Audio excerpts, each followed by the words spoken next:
umpisa ng journey mo sa Bros? Kamusta yung pakiramdam so far?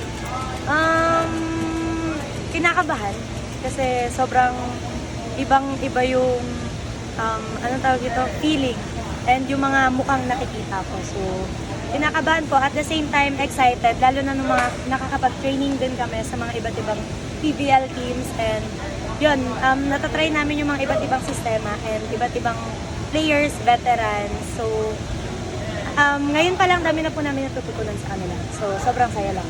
Para sa'yo ba, anong mga offer mo sa mga teams na tumitingin sa inyo ngayon? Siguro yung unang-una po yung leadership ko, of course. And yung palagi ko talagang binibigay yung 101% ko during training pa lang po and syempre sa laro. Yun nga, 11 years with UST, now na siguro pa pro, paano mo lang siguro na-adapt yung, kumbaga iba na yung buhay na pagiging student athlete ngayon? Actually, sobrang hirap. Doon pa lang po sa yung oras ng training. Kasi di ba parang most of the PBL teams, parang morning.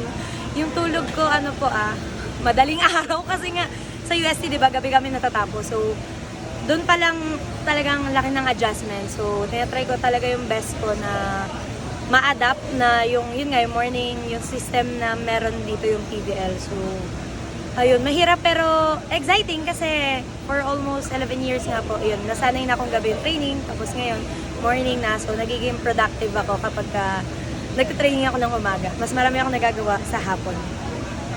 And then, sa UP, kilala ka naman na eskwela, makulit, masiyahin. Ngayon, entering PBL as a rookie naman, yun pa rin ba yung same character na i-expect sa'yo or kumbaga medyo mas serious or mas lock-in lalo kumpara ng college? I think same lang naman po.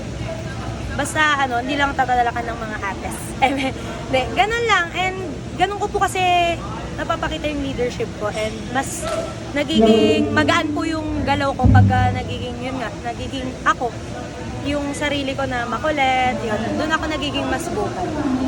Then yun nga, pagpasok mo, makakaharap mo yung mga veteran na liberos na sila Tang, sila Don, sila Kat, sila Alyssa Eroa. Gaano ka lang ka-excited na makaharap or makasama yung mga top liberos dito sa PBL? Super excited po kasi yun nga, noon pinapanood ko lang sila. So, ngayon pa kayang makakalaban ko sila. So, I think mas better kasi nga mas makikita ko kung paano sila gumalaw, parang face to face ganun. And I think siguro yung yung learnings sa adjustment ganun, kung paano sila mag-handle ng pressure.